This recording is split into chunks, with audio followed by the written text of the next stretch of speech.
Welcome to Rise Up in Business, the law podcast for small business owners. This podcast is designed to share important legal information without the stuffy legal jargon. I'm Tracy Milacrane. Let's get into today's episode. Coaching can be an incredibly valuable service for a business owner to engage with. I have had some wonderful experiences with coaches over the years and some that have made a real impact on my business journey. The right coach can be absolute gold to a business owner. As a coach, though, you have got to ensure that you are operating your business with a rock-solid risk mitigation strategy. If you've been listening for a while, you will have heard me talk about the critical nature of a risk mitigation strategy for a small business owner. I've spoken about the elements, I've explained them, and I've talked more generally to small businesses in relation to risk.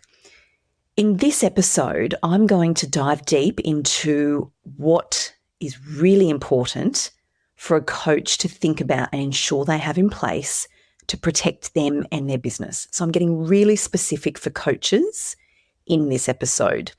Long-time listeners know that I act for predominantly coaches, creatives, and consultants. So I'm diving in and talking to you out there, coaches, because this is really important. There are so many different types of coaching businesses, and what I'm sharing with you today is important regardless of the type of coach that you are and the type of coaching business that you have. So let's just revisit for a moment the risk mitigation strategy that a coach needs to think about as a small business owner. There are 3 pillars. 1 is your business structure, 2 is your insurance, and 3 is your legal documents.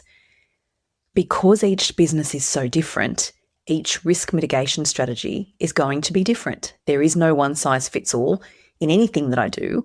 And when it comes to protecting your business, it's so important to know that every business is different and what works for you may not work for the next person. So don't copy what someone else does thinking it'll be right for you. Dive in and understand what it is you've got in place.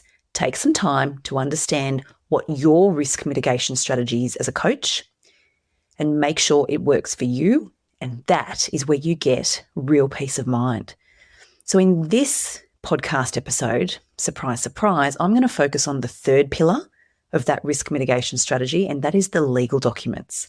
Now, there's something in particular I'm going to share, but bear with me. I want to just unpack a little bit why the legals are so important. And when I'm talking legals, I'm talking your client service agreement or your coaching agreement. And you know by now, if you've been listening for a while as a coach, that your 3 core documents are your client service agreement or your coaching agreement, your website terms and conditions, and your privacy policy. But what I'm sharing with you today relates to the coaching agreement. So that's the agreement that you have in place with your clients. That's the agreement that you issue before a client engages you. You've got to get the sequencing right. So your coaching agreement, you can call it what you like, service agreement, service terms and conditions, or a coaching agreement. For today's podcast episode, I'm going to refer to it as a coaching agreement. I've got several clients who are coaches, different types of coaches, and predominantly they're referring to these agreements as their coaching agreements. So let's use that. So when you're focusing on developing your coaching agreement, you need to make sure, obviously, that it's tailored for you. It looks like you, it sounds like you, it's branded for your business, it has your language. It doesn't look like something a lawyer's printed out and changed the names, because that's not going to serve you. And it needs to be tailored to work for you. So it needs to include things like what you do, how you do it, what you don't do. It needs to deal with your payment terms. It needs to deal with the very important consideration of termination clauses.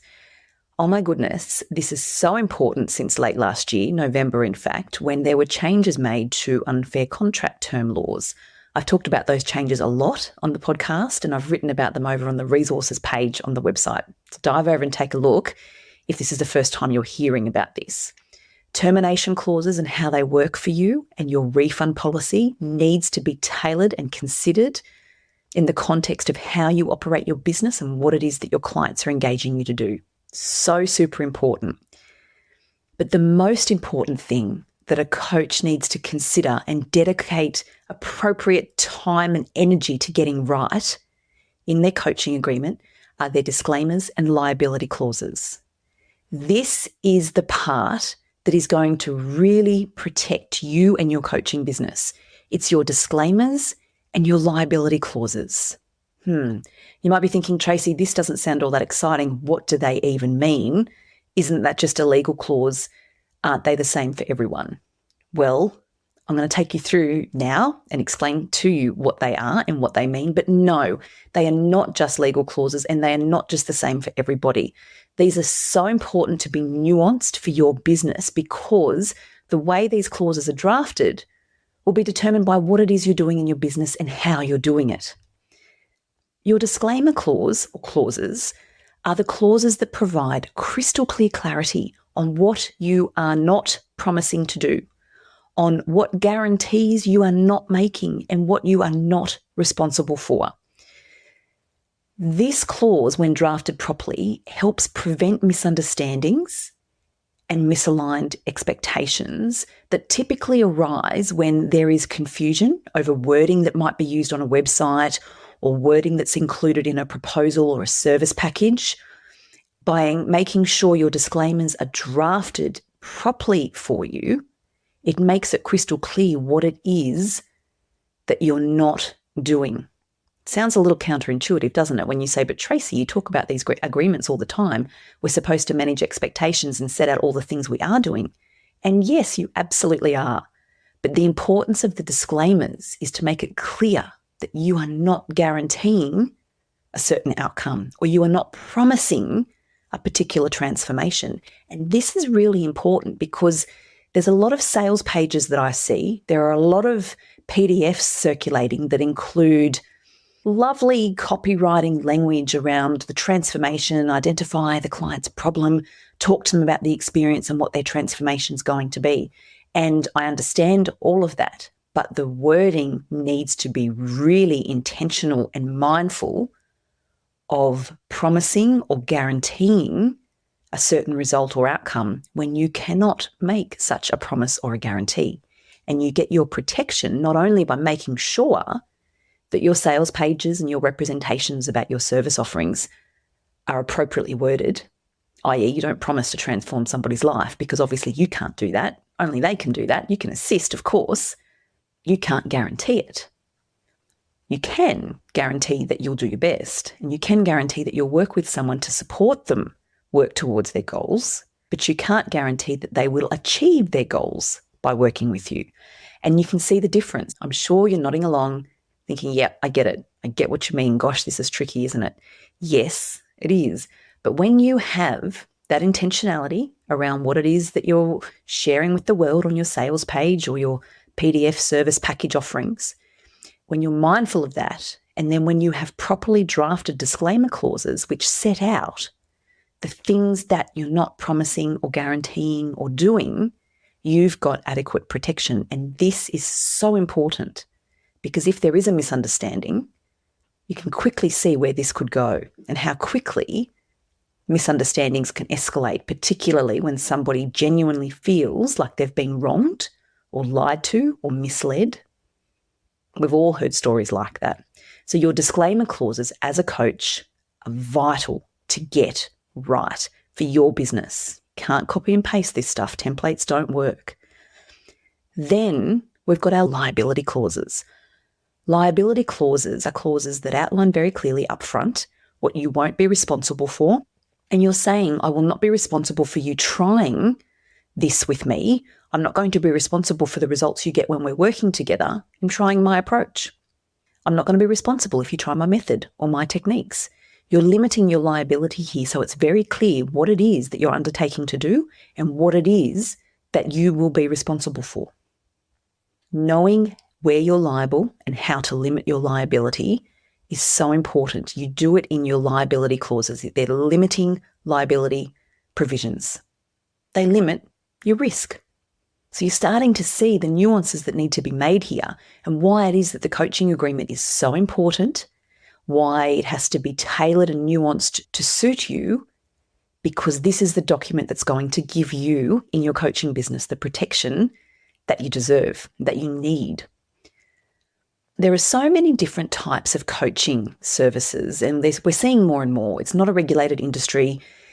It's very easy for people to come into the industry, not necessarily so easy for people to succeed. In my experience, you really do need to be the real deal to make a go of it in coaching. And like I said earlier, I've had some incredible experiences with coaches that I've worked with in my business throughout my business journey. But because what coaches do is so unique to them, they get really involved in your business. They have knowledge of personal and confidential things. They have an intimate understanding of what's going on in your business. And if we're not talking business coaches and we're talking a life coach or a health coach or a sex coach or whatever it might be, the principle's the same. As a coach, you're gaining knowledge, you're gaining intimate details and understandings of the inner workings of a business or of somebody's life or livelihood or personal circumstances. And because you have access to that information, it can be very easy for a client to misunderstand the relationship and think that you are now responsible for working with them to get results. You're now responsible as the coach for the outcomes, when in fact you're not responsible for the outcomes.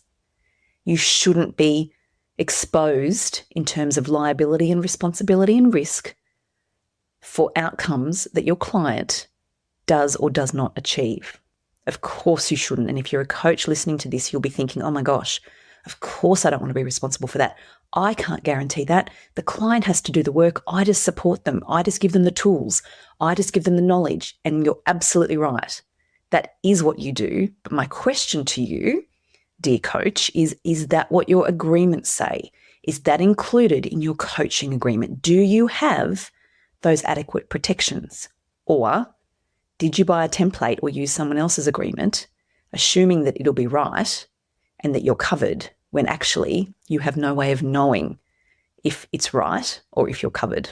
And like I often say, when you're using documents that you've obtained that way, you're not going to know whether they do what they need to do until the chips are down and you need to rely on them.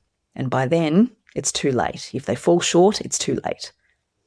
So the takeaway, as a coach, do you have your coaching agreement tailored for your business, and does it align with how you operate? Do you have disclaimer clauses and liability limitation clauses that work for you? Do you understand those clauses? Are you confident in those clauses? If the answer to any of this is no, it's time to speak to your business lawyer or reach out and have a conversation with me around those clauses.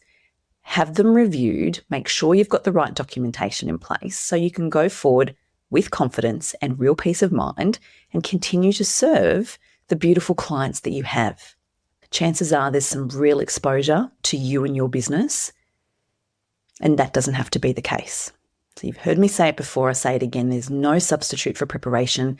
You can't take shortcuts with these things. That's why I wanted to deliver this episode, so that you knew what it is you need to be focusing on in your agreements to get that protection that you need as a coach. I hope you have found this episode helpful.